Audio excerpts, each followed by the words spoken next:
কিশোরগঞ্জকে নিয়ে ঠাট্টা করার আগে তুমি কিশোরগঞ্জের মতো একটা জেলা বানিয়ে দেখাও, ঠিক কি না? কিশোরগঞ্জে হাওর অঞ্চল আছে বলে কিশোরগঞ্জের লোক কিন্তু খ্যাত না, বরং বাংলাদেশের ইতিহাসে একজন ব্যক্তি রয়েছেন যিনি পরপর 2 বার রাষ্ট্রপতি হয়েছেন, তিনি কিন্তু এই কিশোরগঞ্জের সন্তান, ঠিক কি না?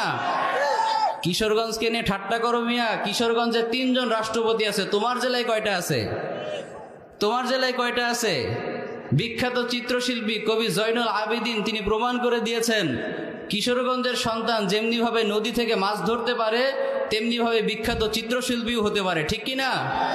পরপর 3 জন রাষ্ট্রপতি এই জেলার প্রমাণ করে দিয়েছেন কিশোরগঞ্জের সন্তান তারা নদী থেকে মাছও ধরতে পারে, দেশও চালাতে পারে, চিল্লা বলেন ঠিক কি না? কিশোরগঞ্জকে নিয়ে ঠাট্টা করার আগে তুমি কবি জয়নুল আবেদিনের মতো একটা চিত্রশিল্পী বানিয়ে দেখাও, ঠিক কি না?